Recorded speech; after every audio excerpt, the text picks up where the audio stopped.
All right, I think let's get started. Hello, everyone. Welcome to another exciting evening of our Art College Admission Week here at Color Academy. I am Ring. I'm thrilled to be the host of tonight's session, featuring one of the most historic and artistically driven institutions in the world, Pratt Institution. So located in the heart of Brooklyn, New York, Pratt has long been known as a place where vision meets voice. Whether you are drawn to architecture, fine arts, illustration, interior design, or digital art, Pratt offers a space and encourages both technical rigor and conceptual freedom. It's a place where creativity is not just a practice, it's lived. Here at Color, many of our students admire Pratt for its open-minded, progressive approach. It's not just about creating beautiful work, it's about making meaningful, intentional work that responds to our time. We've seen that passion reflected in portfolios, in conversations, and in the way our students their futures. So tonight is your opportunity to learn what it takes to join this community, what Pratt values in applicants, how to prepare, and what makes this school such a special environment for emerging artists and designers. And just a very quick note before we get started, feel free to drop your questions in the chat box at any time. We'll try to collect them and we'll try to answer as many as we can. Also, this is one of several exciting sessions we are hosting this week, so feel free to stay connected with us for more insights for other top schools. I think there will be only one our school, our Center College of Design left tomorrow. Yeah, so if you guys want to, then yeah, so without further ado, so I think let's give a warm welcome to our guest speaker from Pratt Institute, admission counselor Isaac Crum Meneses. So thank you so much for joining us tonight, Isaac. We are excited to hear from you. Go ahead. Thank you so much for that wonderful introduction. It's really nice to meet all of you, and I'm excited to get to know you and we can start kind of talking about your specific interests and questions. I'm an admissions counselor here at Pratt. I work with all of our programs, but primarily with film, digital arts programs, so animation, game arts, digital art and technology, and then photography, as well as some of our fine arts programs. But we're going to talk about all of our programs here today, as well as our application process. I'm going to go ahead and start sharing my screen. We have kind of like general slide and just some information about the school. Can everyone see? Is it looking okay? Okay, awesome. And then we're going to talk kind of first about our programs, life at the Institute, and then we're going to go through the application process. Some of this will probably be familiar after some of the visits you guys have already had, and some will be very specific to Pratt. So to start, I think this is kind of probably a question that's on all of your minds after the programming that you've experienced this week. But why art school? Um, all of your kind of school options are going to be a bit different from their curriculum to their ethos, their social environment, their focus and approach to arts education. But first and foremost, I want to kind of talk about broader options that you have when you're thinking about college study. Um, as an artist, you can study in a variety of environments, from liberal arts schools, which will have a focus on kind of a broad and diverse set of classes, a curriculum that will explore not only art, but science, humanities, and will ground you in a traditional liberal arts education. It's in the name. We also have national universities, private research universities, which are going to be much larger, and some have really strong visual arts programs. Then you have independent colleges of art and design. What that means is that a group of schools came together, I think in the 70s or 80s, and created a consortium to kind of align themselves with what they were teaching, their student outcomes, because we realized that students who want to go to art and design schools often know from sometimes a very early age, sometimes as late as senior year of high school, that they know exactly what they want to do, and that's study something in a creative field and prepare themselves for a creative career. So at an independent college of art and design at a school like Pratt, you'll spend about 70% of your coursework in studio classes. That's something that will not only give you kind of unparalleled access to skill development, personal growth as you're thinking through your identity as an artist or designer, but will also prepare you with an interdisciplinary skill set. Here at Pratt, our program begins with a foundation year. So before you even start your major, you're going to begin in the oldest foundation year program in America, which will ground you in traditional art making practices from observational drawing, color theory, sculpture, and some kind of newer tools as well, like printmaking and digital fabrication, kind of tools and devices as well. Yeah, so that's kind of before we start talking about Pratt, I want to kind of talk a little bit about the type of school that we are and the environment that we offer. The institute is divided into four schools: a school of design, a school of liberal arts and sciences, a school of architecture, and a school of art. Since the school's founding, having a strong liberal arts curriculum, general education, classes to supplement your studio coursework was important. And we now have a devoted school of liberal arts. This is a fantastic option if you know you want to be a writer. I know a lot of you are probably more visually inclined. But think about kind of going to school with the next generation of art historians. They're going to be learning from you and the work you make as an artist, and you're going to learn from them in terms of how they describe work, how they see things coming together in broader artistic movements. Having those connections will give you invaluable language as you're figuring out the type of artist or designer you want to be, where your work fits into kind of the broader conversation of art history. I also want to note that we have some umbrella degrees that have a couple specialized pathways. So the Communications Design BFA is the title you'll get on your diploma, but we have two specific pathways: graphic design and illustration. When you apply to Pratt, you'll apply directly to one of these majors, and in the case of one of these pathways, you'll apply directly to them. Usually there's some kind of shared ethos on things kind of that exist under that star, but um, our programs are very specialized. You begin with that general foundation year if you're in the School of Design or the School of Art. And in the sophomore year, you'll really dive deep into your coursework, enter a series of core studio classes, and additional kind of skills-based courses, usually built out around kind of the medium within which you'll be working. Our School of Architecture is a bit different. So if you're interested in architecture, know that the B.Arch degree is 5 years to completion. After completing a B.Arch degree, it's a degree designation that is regulated by like the architectural industry and kind of education's oversight body. And a B.Arch degree is a qualifying degree for your license. What that means is that after your 5 year undergraduate degree and some work experience, you can take your final examinations and be a certified architect.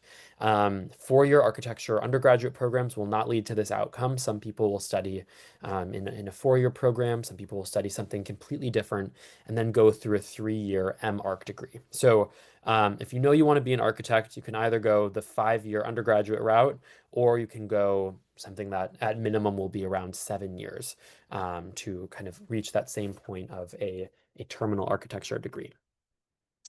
Um, Definitely kind of answer any major specific questions as we continue to go through. And for people who are kind of not yet seniors, I recommend just kind of exploring degree options that you might not be so aware of yet. I know my high school didn't have an industrial design program, and it was something that was kind of a complete novelty for me until I got to college. Your major will take up the vast majority of your coursework, for many up to around 70% as well. So we don't have the ability for our students to do a double major, but you can do up to 3 minors here at Pratt. Some of them will dovetail really intuitively with your primary major degree. For example, UX, UI, user experience, user interface, is a very popular minor for our communications design students who will only have to add one additional class to complete that minor. For other students, the minor might bring in something completely different to their academic or artistic interests.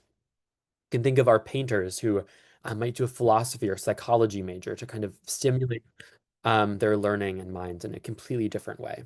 If there's something specific that you know you want to prepare yourself for academically, professionally, artistically, a customized minor can be a great way of making sure that you are developing a portfolio, transcript, and professional acumen to kind of best position yourself for success after you graduate. We have an architecture major in our kind of student ambassador corps who designed a hospitality design minor. So he knows he wants to go into luxury hotel design, and his minor will make sure that he is prepared for that. We have three campuses, but one Pratt. We're going to talk about the Brooklyn campus in just a second, but I also want to highlight our Manhattan campus, which houses our associate's degree programs and our bachelor's of construction management, as well as Pratt Munson, which is our satellite campus in upstate New York. Upstate New York is very beautiful, mountains nearby, um, kind of some of the best fall colors in the country. And it's a 2-2 program at Munson. So you begin the first 2 years of your study in a much smaller environment of around 100 students in your year. And then in your junior year, you'd seamlessly transition over to the Brooklyn campus. So why do people choose Munson? There are a couple reasons. The first is that it's significantly cheaper for the first 2 years. The second is that um, the transition to college can be a really challenging, exciting one. But combining that with being in an environment where you're doing art kind of primarily and being in a city is something that a lot of our students know they'll want a transition period for. They know they're excited for New York, but having those first 2 years in a smaller environment will kind of help ease that gap for them. But you can submit 2 applications at once. We don't offer every degree at Pratt Munson, but if you're interested in one of our fine arts offerings, photography, or communications design, it's a great option. Our Brooklyn campus is where kind of the vast majority of our programs are housed, all of our bachelor's degrees, with the exception of construction management. We're 25 acres in Fort Greene, so we're the only art and design school in New York with a campus. We're one of the only art and design schools in the country with kind of a campus of this scale, a standalone campus. And we have the best campus, but you'll find that people kind of stop and talk throughout the day with each other. When it's warmer out, it's about 35 degrees here in New York. So we're getting ready for the winter months. But when it's sunny, you'll see people having picnics. Throughout the year, you'll see people visiting the largest sculpture garden in New York City and kind of just enjoying our public spaces. Our academic buildings, you'll need swipe access. Our dormitories have 24/7 security, so our campus is very secure. The gates are open during the day to the community. At night, they will close for just members of the Pratt community. And I know I grew up in Chicago, and I know that the New York that I was most familiar with was Manhattan through movies, but Brooklyn's a lot different. It's quieter. Um, Fort Greene is one of the most kind of picturesque neighborhoods in Brooklyn with historic townhouses, so many families, and a really thriving kind of art and culture scene as well. Our program begins with that foundation year. So, in your first year, you'll be going through your classes with the same cohort of students. It's the same students that you'll be living with as well. They're called living learning cohorts. So, for some students, this is going to be a year where they kind of take apart everything they've learned and take their skills to the next level. For others, they'll be challenging themselves with new mediums, materials, new ideas. Foundation year will have kind of many of their classes in the foundation lab, which is this beautiful classroom you're seeing here. It photographs the best out of any of our classrooms. We have a variety of kind of models and specimens that our students can check out to draw. Um, and it's a really memorable experience too. It's something that Pratt alum will talk about decades down the line. You'll go through this with students from across all of our programs. So You can think about a fashion design student who's sitting next to someone from our photography program in that first year. Maybe that's the person who's going to shoot their collection senior year, or someone who they bring on board when they have an independent brand as their image director, or someone on the marketing team. So a lot of those interdisciplinary connections are actually formed in the foundation year because it's that time that everyone comes together before specializing. For the vast majority of our programs, you'll gain access to your major specific studios in the sophomore year. For filmmakers, fashion design students, photographers, you'll actually have a couple major specific classes in the first year. For each of our majors, the studio will mirror what you'll find in your professional environment. It's a very common question we get is, does everyone have a studio? Filmmakers don't need a traditional artist studio. Filmmakers are working in production houses, on sets, and editing labs. And what you'll find on campus is our film building, which is kind of the most compact production house I've ever seen. We have 3 sound stages. You can shoot something there with kind of state-of-the-art equipment, a permanent set, bring your files to our editing labs, sound finishing and recording studios, color grading studios, and then screen your finished project in our cinema grade kind of film screening room, which students can check out to view their own work or to kind of watch movies for class. The reason I say this is just to kind of give you that image of an integrated space where you kind of have that shared social environment with people from your major, as well as somewhere where you can come on work on independent projects, classwork, and finally your thesis project when the time comes. For painters, you'll begin in kind of a studio that looks a lot like this with lofted ceilings. It'll be a shared studio, but you'll have kind of your own space to kind of store your equipment, somewhere where you can go 24/7 to work on your projects. By senior year, you'll have a private studio as you're starting to work on your thesis project. Um, for fashion design, architecture students, you'll have kind of a bench and kind of large desk area and locker where students spread out, kind of make it their own, and come together kind of 24 hours a day. It's somewhere where you can go. Some of our majors are more nocturnal than others. Our animators are pretty notorious for pulling late nights. But the studio is something that our students definitely, it's one of the greatest resources you'll have access to. Um, in addition to our studios, we have state-of-the-art shops and labs. If there's something you can imagine, we'll probably have the tools to fabricate it here. And if we don't, there's probably an elective class that'll take you somewhere nearby to access more specialized facilities. For example, we don't have a glass foundry on campus, but we do have a relationship with one just a couple blocks down. In the foundation year, you'll use our plaster and wood shops. As you move forward in your major, each program will have a different set of shops and labs it uses primarily, but it's as simple as taking an elective course. If there's equipment you want to work with, techniques you want to learn.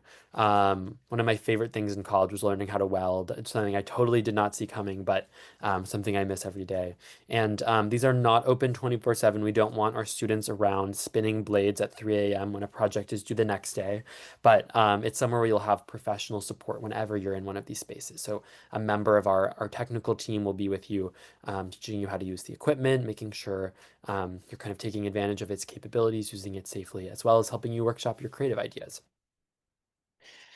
We have 6 galleries on campus, 7 including our gallery in Chelsea.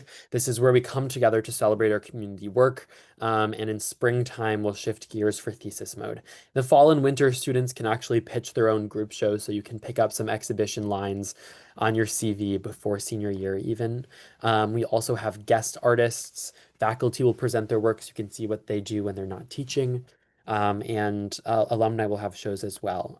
So it's really a beating heart of our community. We're bringing on board a new director of exhibitions who will work with our students and guest artists on these spaces. It's going to be a really exciting new opportunity, and everyone that we've met has had kind of exciting new ideas. So I'm really excited to see what they bring.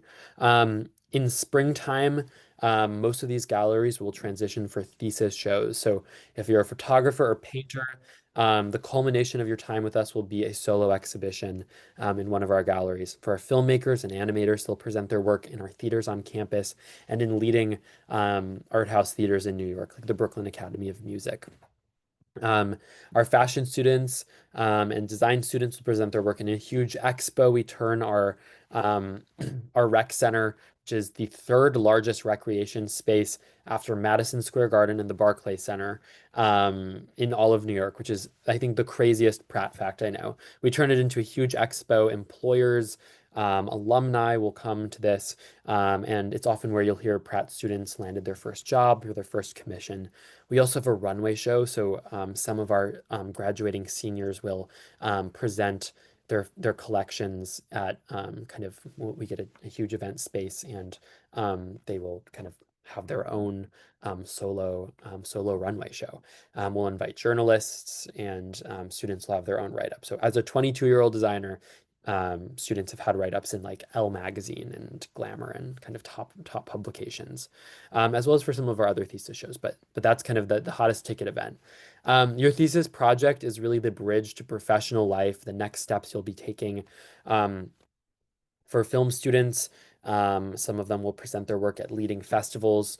One of our students recently got three of his films acquired by the Criterion Collection, which is a really amazing and prestigious distributor. That's obviously like an amazing achievement, but all thesis work is amazing. And we have a lot of it published on our website as well. It can be a bit hard to find, but send me an email and I can send some examples or kind of coverage or photos. But yeah, and it's often what you'll use when you're applying for grad school, jobs, or kind of pitching yourself as an independent artist or designer. Our faculty are leaders in their field.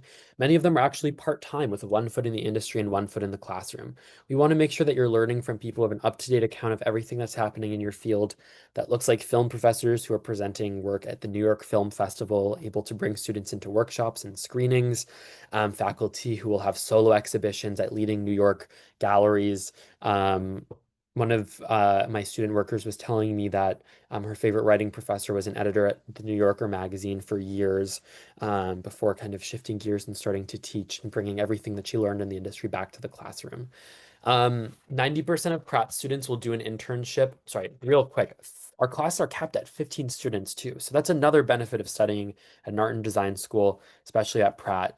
15 students is tiny. Your professors get to know you and your work very well. And that's the maximum. You'll hear of classes that will sometimes have 4 or 5 students. You're just kind of sitting around and unparalleled level of access. 90% of Pratt students will do an internship when they're with us, and the majority of them are actually connected with that opportunity through a faculty member.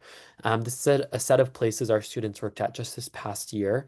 You'll see kind of creative production studios, animation studios, leading cultural institutions, but you'll also see Fortune 500 companies, entertainment companies, tech firms, financial service companies. These are places that our students are competitive for, multidisciplinary and kind of dynamic creatives. A lot of Fortune 500 companies have in-house creative production teams. So if you have that dream career, we're going to make sure that you are taking advantage of every opportunity that Pratt in New York has to offer. If you're someone who knows what you want to do in the classroom with your artwork, you'll have a lot of support in figuring out how that might work its way, how that will work its way into a sustainable career. 90% of Pratt alum are also employed or in graduate school within 1 year of graduating, which is a number we're very proud of. I think it's like 8, 9%.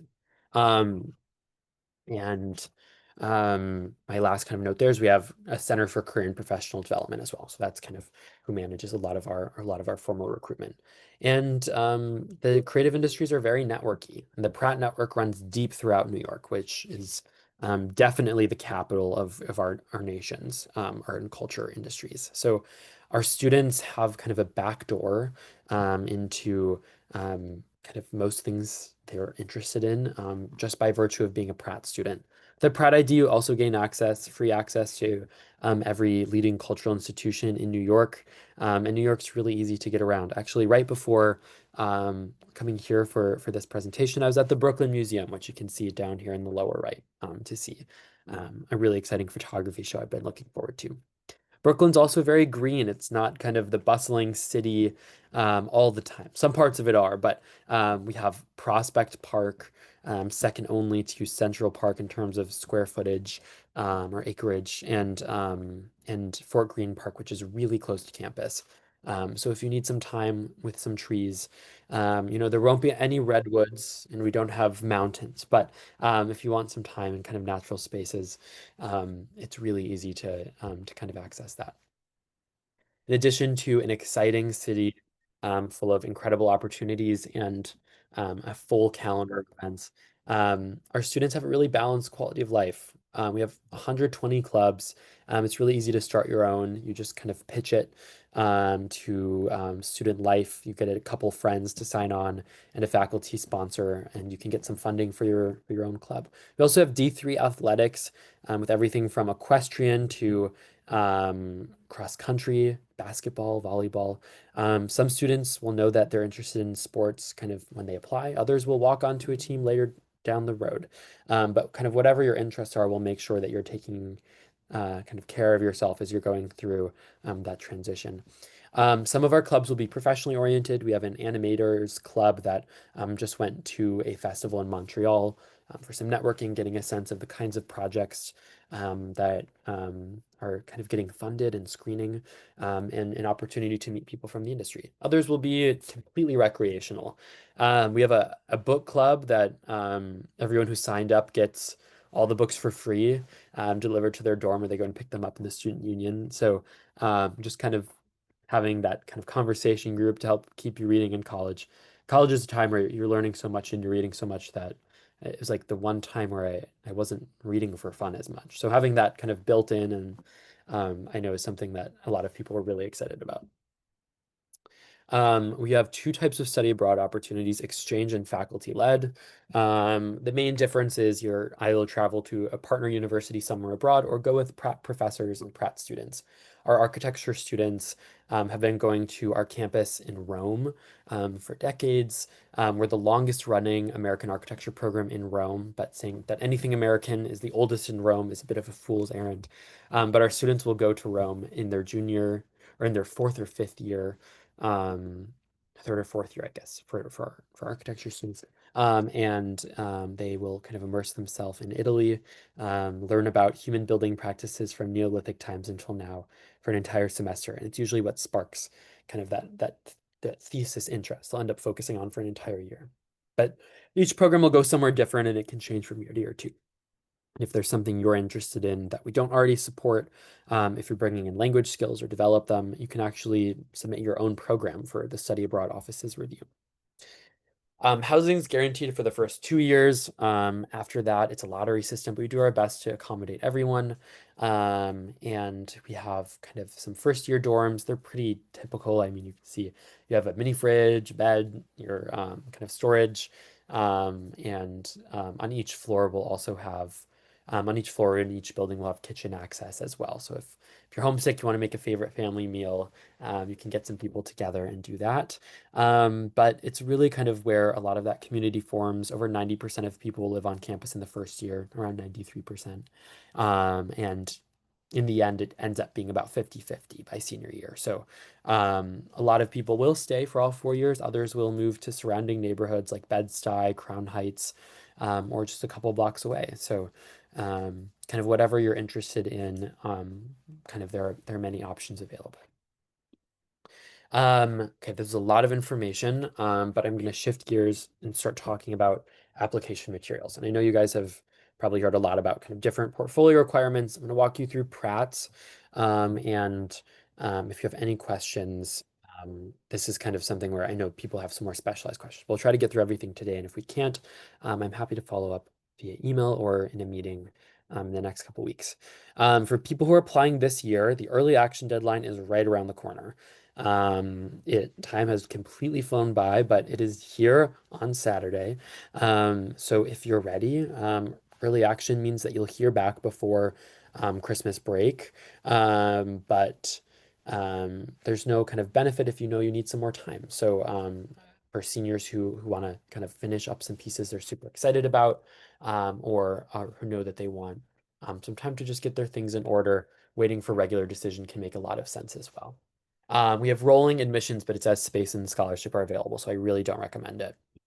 Um, and for anyone who's not yet a senior, just check on our website to make sure nothing changes. I don't want you to like put anything on your calendar for 2026 if Suddenly we shifted by 10 days. Um, so for a first year application, you're going to apply through the Common App. You'll apply to kind of most of your schools probably through there. Your high schools will submit your transcripts. We'll need everything from ninth to 12th grade. So if you did transfer schools, just make sure that your credits are on um, that transcript you submit, or get in touch with your high school, let them know you're applying to college, and have them send it our way. Most counselors know kind of how to handle this, but sometimes in specialized cases, we can work with you to make sure that we've received everything. Um, the most important thing is just that it's from your school, but your school usually handles that pretty seamlessly. We'll talk about the portfolio in just a moment, but we'll also be looking for a Pratt essay. It's our only supplemental piece of writing, and we're going to ask you to reflect on a work of art you've seen or a work of art you've made. And it can be anything. It could be a book, building, a painting. Sometimes people write about songs, and the kind of objective here is to show us how you think about art and design. So we're going to see your work. We're going to get to know you through other materials you submit. But this is your time to show us how you think about art. My secret tip is that I think it's easier to write about someone else's work. It can be really hard to know kind of what kind of I think what moved you about a specific piece. And a lot of the times, if an essay is about kind of an award you won or kind of a turning point, it can be hard to have that perspective to know like really like why it was kind of such a special experience. When writing about someone else's work, you get that kind of outside perspective, and take it apart. I like to say that this should be a rigorous conversation, maybe like a presentation that you're giving to your class. It's not something that has to feel like an academic assignment, something that has to kind of stress you out. It's an opportunity to talk about something that excites you. Think about sitting next to a stranger and telling them for 30 minutes about something that you're completely obsessed with that you could talk their ear off about for 48 hours. Those are kind of the most memorable essays. There are some optional materials as well. So the Common App essay is optional. Letters of rec are optional. Test scores are optional. But if you think any of them will help us get to know you, and know kind of why you're ready for Pratt, and what makes you special, you're more than welcome to submit them. And we do a holistic review here at Pratt. So we'll take everything into account. No one is kind of compared against anyone else. We review you, your materials, your work kind of in the context of your journey and who you are. We're going to look at some work now and hopefully kind of provide some kind of concrete examples for some of the things we're talking about. So for the vast majority of our majors, with the exception of film, construction management, and the School of Liberal Arts, we're going to be looking for 10 to 20 works of art. And we have a only requirement for any of our programs is 3 to 5 observational works. I know that a lot of you are wondering, if I'm applying to animation, how many animated films do I need? How many characters sheets do I need? If I'm applying to fashion design, how many garments do I need? And I will preempt all of those questions. We do not have any requirements like that for any of our majors, with the exception of film, construction management, School of Liberal Arts. So the most important thing here is to think about the qualities that we're going to talk about in a minute. There's no formula, there's no recipe. This is kind of no portfolios are alike, and it's your time to show us who you are, why you're ready for Pratt, and kind of what makes your work special. Um, I love this illustration. It's so dynamic, and I wish we had it later when we're actually kind of like talking about what stands out to us about work. But I love this like kind of like sample photograph they have on the TV. It's so perfect. So for our writing programs, this is going to be creative writing. We're going to be looking for 10 pages of recent writing. And we have some specific requirements. Like we don't want it to be all poetry. We want a couple types of writing. For critical visual studies, the history of art and design, we're looking for 10 pages of analytical writing. It could be from an art history class. It could be from kind of anything where you're showing your critical thinking skills. For film students, you can either submit the standard visual portfolio, a 3 to 5 minute video, or a storyboard for the visual component. There are two components for a complete successful film portfolio. You can also do a bit of a hybrid. So and for anyone, one of your 10 to 20 works of art could be a short film. 3 to 5 minutes is like a good sweet spot. If someone submits an hour and a half long feature film, unfortunately, we'll have to pick around 5 minutes of it to watch. So we want to make sure that the review council can spend enough time with everyone's work. And that's kind of our sweet spot right there. So for some people, maybe they submit a documentary, some drawings, some paintings, some photographs. That would be perfectly welcome. As long as you're checking off kind of any one of these boxes, you've successfully done the visual component. The writing component, we're looking for a one-page synopsis or a two-page scene. We're not looking for dialogue in either case, and it doesn't have to feel like kind of a professional film document, but use your writing to show us how the project will look, how it will feel, how it will sound.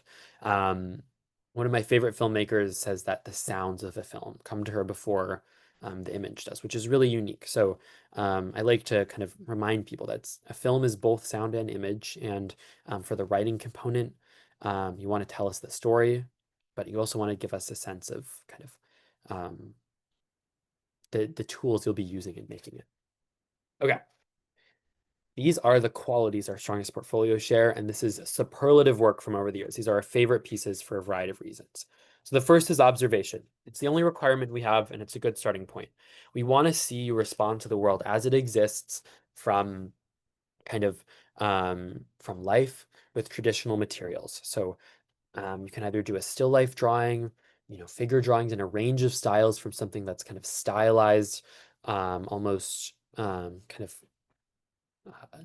very articulated on the right, something that feels almost photorealistic on the left, or almost impressionistic in the middle. But all of these students are responding with live models in front of them. These students took direct observations and brought something in, kind of either from imagination or multimedia collage. But you want to kind of use this work to show us your readiness for the foundation year. That's why we're asking for it. And then also what you pay attention to, how you see the world, what you want to emphasize with your work. If you've been drawing or painting for some time, as I can see some of you in front of me are, this is your time to show us kind of your personal style. You can exaggerate things. You can have some works that are drawn from photograph, but 3 to 5 of them will have to be from life. We're also looking for variety. In the foundation year, beyond, you're going to face a range of challenges and growth opportunities. So showing us that you're someone who's kind of the work you're proudest of from across everything you've explored is going to show us that you're ready for anything. Um, if you have that one favorite medium, our photographers, we know that they're kind of much more shy around a pencil or paintbrush than our other students. A lot of them will submit just photographs. But even within one medium like photography, you can think about bringing in some street photography, some kind of documentary photography of an urban setting, some studio work or portraiture of people you know well. So even within one medium, even within painting, think about bringing in oil paint, watercolor, acrylic, different styles, different subject matters. Show us your full range of ideas, the full range of things that you've been proud of. Even if you don't think you'll continue with it in college, we're still happy to see it in your portfolio. We're delighted to see it in your portfolio. We love to see a conceptual engagement or narrative in and across your work. This is where you want to think about how you're using your art to reach out into the world and respond to it. The student on the right was thinking about something that was both kind of very personal but also global, which is the COVID-19 pandemic, and her family who had been separated. It was kind of a very kind of touching, heartfelt piece that showed us how she was using her work to think about connection, alienation, as well as what it means to kind of come together in times of trauma and separation. So it was really a really beautiful piece, kind of brought in that family connection, but also allowed her to talk about something that is resonant for everyone. For other students, they might be thinking about the history of art or design, adding their own voice to that ongoing conversation, maybe thinking about kind of an art movement that inspired them, like pop art, or a photographer whose work did something they'd never seen before and they wanted to replicate.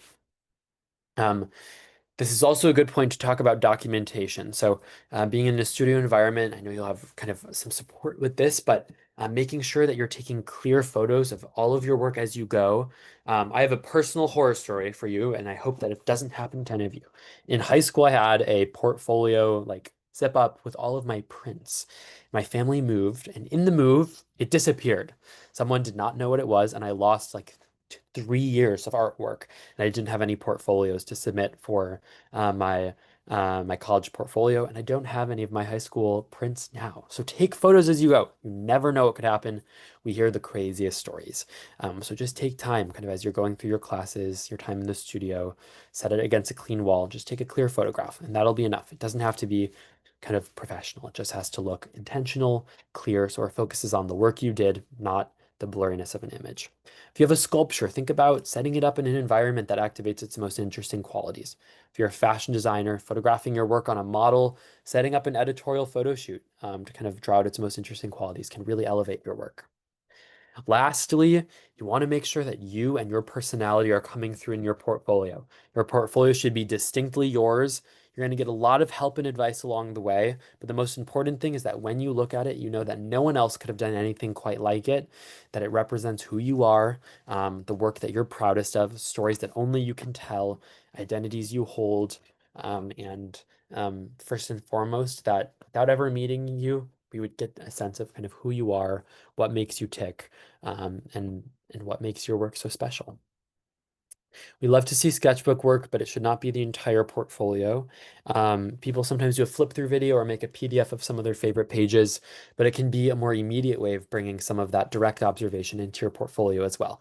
It's often the most memorable too. It just kind of that fast record of something that a person saw, something that they paid attention to throughout their daily life. Something can begin as a sketchbook project and end up as a finished piece. Um, One of my favorite pieces that I've seen recently, a student went to the same coffee shop every Sunday morning and spent different amounts of time drawing people and kind of different settings in the coffee shop as well. It was such kind of a meticulous study of this one place. People sometimes do like a 15-second character, or sorry, figure drawing, a 50-minute character or figure drawing. And for this project, it was kind of a uh, life led that to happen. She drew someone checking out, so she only had 30 seconds to get them down. Uh, there was someone sitting at a table and reading, so she had around 35 minutes to draw that person. The only way to grow is through practice. So kind of in your courses and in the studio, challenge yourself. Think about projects that you're excited to kind of make here when you have access to kind of industry leading equipment, mentorship, growth. I know that this student wouldn't have been able to fabricate this collection in high school, but it showed me where they were going when they got to Pratt. We have a pre-college program that runs in the summer. So for people who are not yet seniors, in the month of July, we welcome students to campus to get a sense of kind of living in Brooklyn on Pratt's campus, as well as immersing themselves in some classes. If you know you're interested in thinking about kind of a major, you're still on the fence, this can be a great way of confirming what you're interested in. People will also leave with kind of some portfolio ready works, a better sense of where they want to study, what they're interested in. We also have some classes online, some workshops as well. Otherwise, we're happy to meet with you either in person or virtually if you end up in New York. We can do a virtual meeting. We do portfolio reviews, answer any questions you have about your major, your specific situation. For a portfolio review, it's not an evaluation. It's just an opportunity to get a better sense of what we're looking for.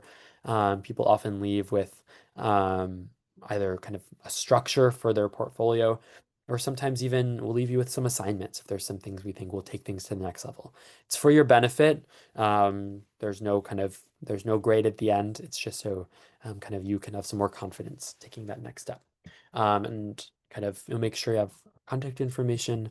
But otherwise, thank you so much for taking the chance to get to know us. I'm going to stop sharing my screen and excited to get into some questions. All right, thank you so much, Isaac. We've known so much more about your school and so amazing school. So we've got around 10-ish questions on Okay. my, like you guys cannot see it. I'll read it out. So the first one is like, this might be an option or personal interesting thing, but would it be better to major in game art, 3D animation, and motion art, or 2D animation? I mean, it's completely dependent on your interests. So I'll say that the 2D animation program is very interdisciplinary. The 3D animation program, just kind of due to the scale of technology you're working with, some people know that they want to be kind of building things in digital environments the way that 3D animators do. So it's completely dependent on your interests. Our programs are specialized. You have the opportunity to kind of have some crossover classes, but I'd say go on the website and check out our thesis projects for each of the major. And I think that usually will give people a sense of kind of like where they want to end up, um, the Would type of things they want the- to focus on. Sorry. Would you like to show the website to us? So as you're explaining everything. Yeah, yeah, let me pull it up quick. And then as I pull this up, do you want to ask the next question? I saw Lily Liu, you raise your hand. If you have a question, you can just speak up. Just unmute yourself. Thank you. Yeah, I think I posed the question over chat, but I'm just asking here for like game arts. It's gonna be a is all the portfolio requirements the same, or it, like Yep. do we have a different type of requirement for game arts? Nope. So it's going to be the standard visual portfolio. The only programs that'll have something different are going to be film, construction management, or any of our liberal arts majors. So for game arts students, we're going to be looking for those 3 to 5 observational drawings. If you've developed games or done any animation, that's a welcome addition. But in the same way, we'll have people applying to painting who will sometimes submit kind of digital work like that. So there's no requirement beyond that. But if you've already started to explore tools, you're welcome to include it in your portfolio. All right, I got next Thank question. Oh, are you finished? Oh, I'm sorry. You can continue. No, so I just heard that there is a portfolio review. How I do not find that. Like, how do I sign up for it? Yeah. I'll send a link. So if you look up Pratt Meet with a Counselor, we have virtual and in-person portfolio options available. So for virtually, I'm gonna send the link to the chat. We have kind of things available. Um, kind of, let me send this to everyone. Yes. Um, you can sign up through there, and if you can't find a time that works, you can send me an email and we'll try to find something. Yeah, I want to share Okay, my screen. my last Oh, sorry, what was that? last question. Yeah, So in terms of applying for EA, which is this Friday, versus a RD, what will be a difference in terms of admission rate, or like what's the difference basically we don't have between? a difference in acceptance rates. We don't like record data that granularly, but I think for people applying early action, they know they'll hear back sooner, and that's kind of takes some stress off. But if you're working on things, you want kind of some more time. If you want to do a portfolio review, it's not required though. If you have work you're proud of, it's not like there's kind of like extra credit points for doing a portfolio review. It's really best if you want some advice. We probably wouldn't have time between now and the deadline to do that. So, yeah, there's no harm in waiting. And for game art, is it only specific just game art, or there's also like some game development work in Definitely, a actual yeah. course? So, you do creative coding. You're working with kind of like building something out from top to bottom, as well as kind of the visual language of the game itself. Thank you. Yeah, thank you so much for your questions. So I'm going to show you guys, we're going to just look at 2D animation, but each of our programs will have a page like this. So the two things I want to point out are the plan of study and then student work. So we have like a student reel of kind of work from over the years. The 2D animation one is super fun. Some of these screened at festivals. You can see kind of like how many different styles and techniques people used in their thesis projects. Um, yeah, these are we have a display in our office as well. This is one of my favorite ones. Um, we also have for each of our programs, we have a course of study. So if you just look up your major, or you can go to kind of there's a programs page on our website, academics, and then undergraduate programs, you'll find all of our programs listed here as well. So you can either just search through Google, sometimes it's a bit faster. But when you get to that major landing page, you can find our course of study. So this is going to show you everything that all of the courses you'll be taking for your major from your freshman year to your senior year, from kind of the actual course of study for the foundation year to for our animators starting in drawing for animation, 2D animation studio, video editing. You'll see that there's kind of those core classes and then classes that are building out different skills as you go. You'll also see where electives will start to come in. For a lot of our students, you'll have a couple sophomore year, many more your junior and senior year.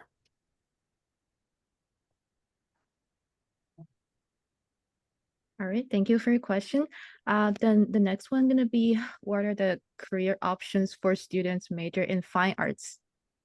So something that I was just talking about with an applicant today is for a lot of fine artists, being a working artist is a specific thing in the world. Working artists are people who I'd say in the strictest sense, a working artist who kind of is able to afford their living expenses, make a living just through their art. In fine arts is someone who probably has gallery representation, is showing work in commercial galleries that they're selling for their living. That is very rare for a 22-year-old, no matter how talented, how good of a school you went to. So for most fine artists, there's going to be your personal practice, your personal artistic practice, and your career. Sometimes they have a lot of overlap. Sometimes they're going to be completely different. So I'd say our fine artists are people who are creative problem solvers. They're people who thrive in a wide range of environments, from people who are in finance and tech to people who work in artist studios, helping those kind of working professional artists who are exhibiting on their work, managing their studios, doing some of kind of the preparatory work for art making. So it's a full range of things. Some of them will work in galleries, some of them will work in museums, some of them will teach. But we have no illusions that kind of it's a less linear path. It's not that they're kind of any less successful. It's just that you often will kind of take branching paths to find kind of your career. And that's true for all creatives, but especially our fine artists. Yeah, I've got personal experience on that too. As do I. Any creative will tell you that. So next question, is there any student exchange program to our college abroad? Yeah, definitely. So you have those two types. So for like an exchange program, that would probably be one of the um yeah, an exchange program. So you travel to a partner university. We send students like Glasgow School of Art sometimes, schools in Berlin and Tokyo. Um, some of these will be language immersion. Many of them will be taught in English somewhere abroad. And we also have those faculty-led programs. Film and photography go to Cuba. I don't know when that started, but they go every year.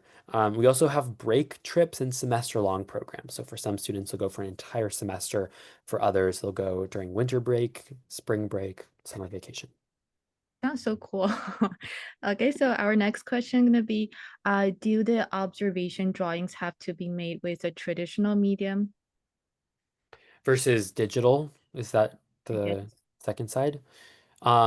If that's the question, I would say we definitely want the majority of them to be with traditional materials. So maybe like 3 graphite, charcoal, whatever it is, paint, of any type, and then a couple digital ones is always nice as well. I say that like digital should be the cherry on top though for the observational requirement.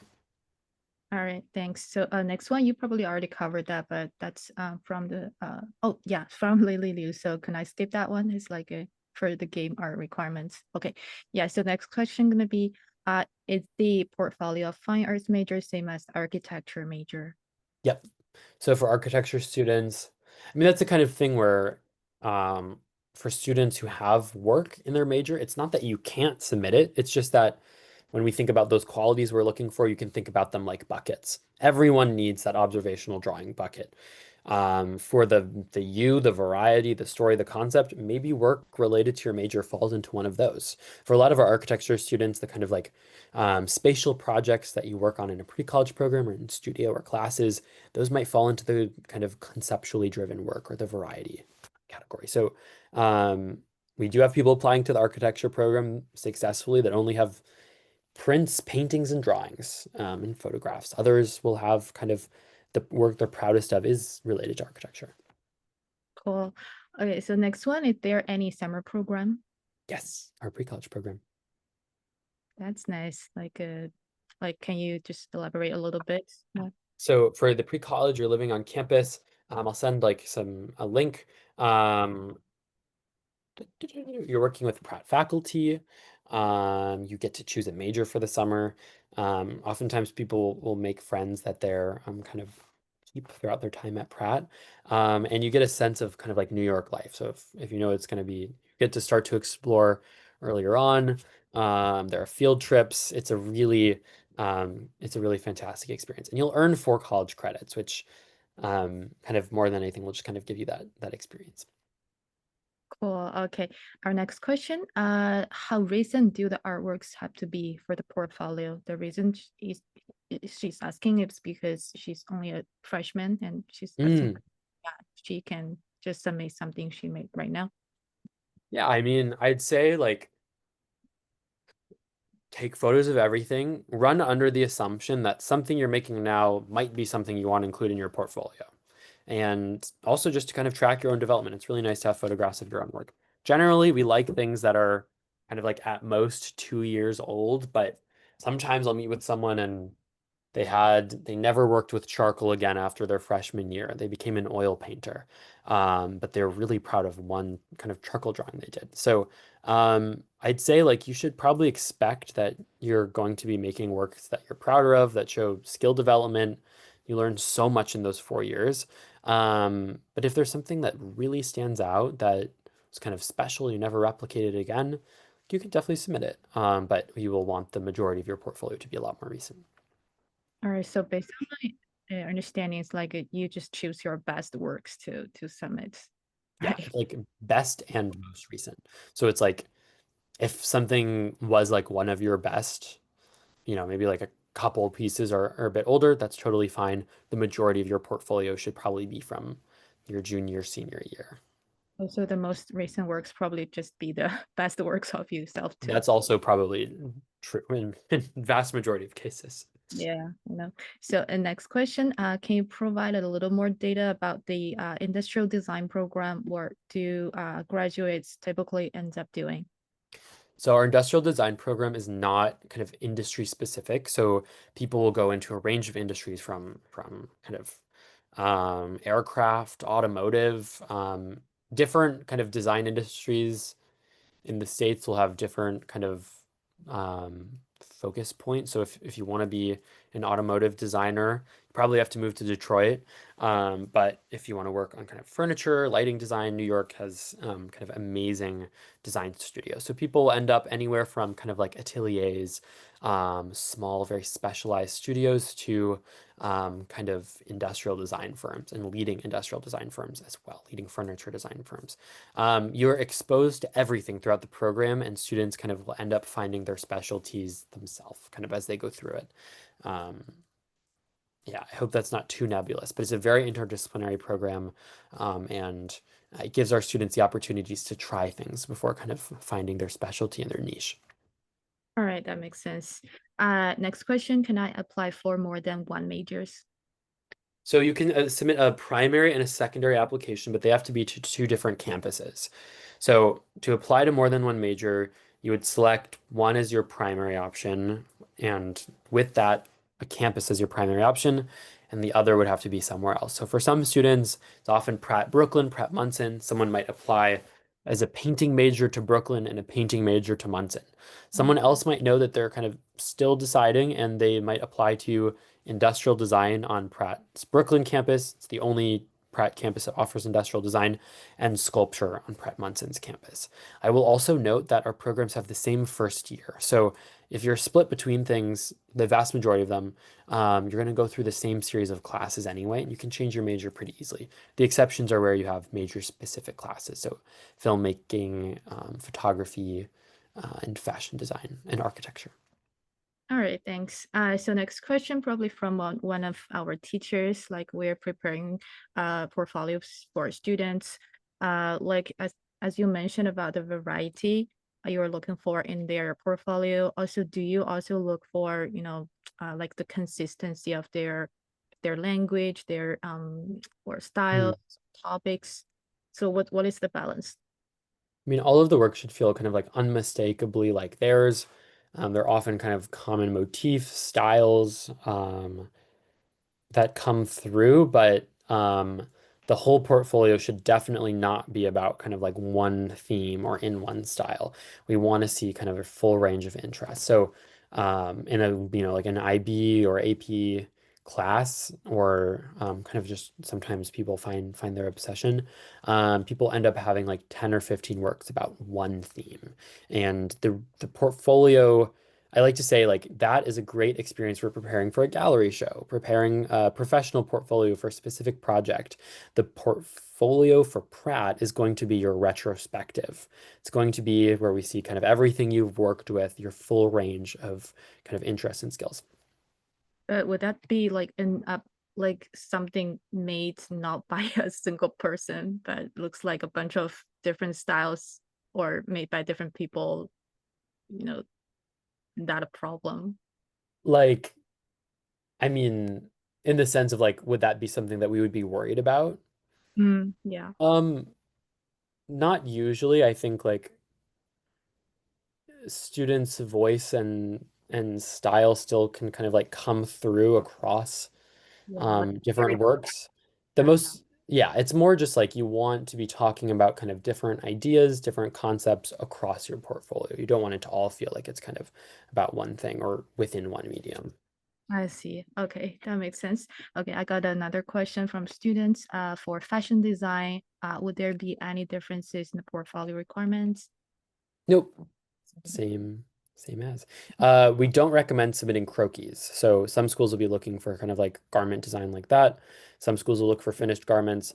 Uh, if you do submit fashion design, having finished garments is usually better. We definitely don't want to see croquis unless they kind of go that step further and it feels more like kind of their works of art unto themselves. So there's no fashion specific requirements, but you are welcome to include designs you've made if you have them. Okay, so as they submitted those works, there will be, so are they all go to like one big poll to be judged, or like different polls to different programs or different uh, professors or So teachers? our admissions team reviews portfolios. So I review portfolios. Every counselor reviews portfolios. Yeah. All right, okay, that makes sense. So what is the requirement about GPA? That's the next question. We don't have a threshold. We like to see that you're challenging yourself in kind of taking kind of more and more challenging classes, taking advantage of opportunities your school has. We're not only looking at the number, but also your transcript itself. So maybe someone struggled freshman year, but they've shown a record of improvement. That would be a really kind of great thing to see. Even if the number might not reflect kind of their true potential, the growth might. For other students, maybe their numerical GPA is still really high, but they've had a difficult year or two, um, and we don't really have a sense of kind of why that happened. That might raise some questions that we would need answers for in order to feel like someone would succeed at Pratt. The main thing we're asking is whether you will succeed and thrive at Pratt.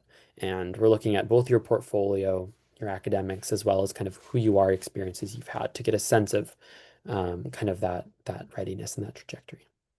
I see. So everyone, I think we already passed time, but we're still gonna take maybe 2 to 3 questions. So if you have any other question, please feel free to type in the chat box. Our next question would be, would test scores or advanced classes make a large difference in consideration? If they show something that other parts of your application don't, they Mm. might make a difference, but they're completely optional. They very rarely will kind of, um, make or break an admissions decision. Test score wouldn't like if you don't have a score you're proud of, just don't submit it. There's no reason to. It's completely optional. If you're someone who, your test shows maybe some more readiness than your grades do, that can be a great way of showing, like, look, I know I struggled a bit in school, but this SAT score will show you that I'm ready for college. Those are kind of where that could come in. I see. So you say the still the most important part is your portfolio, but it's Uh, there's not one most important part. I'd say portfolio and transcript are both very important. But kind of we review everything holistically. So that's where kind of like other factors can come in. Like even some like extracurricular things, activities too. Definitely, yeah. I see. That makes very much sense there. So next question is about Brooklyn. Like, does it help to find any like intern opportunities or in the Brooklyn or all over the New York City? I mean, so Brooklyn and uh something that's kind of different about New York is New York has 5 boroughs, but it's all one city. So most people there are more people who live outside of Manhattan than live in Manhattan. And many people who live in Brooklyn will work in Manhattan. So from Pratt's campus, we're 25 minutes from Manhattan, which is like the same distance as one part of Manhattan to another part of Manhattan. So it really depends where you are, but New Yorkers are commuters. We have a fantastic public transportation system. Brooklyn itself is very bikeable. I'll say within Brooklyn, there's so many restaurants.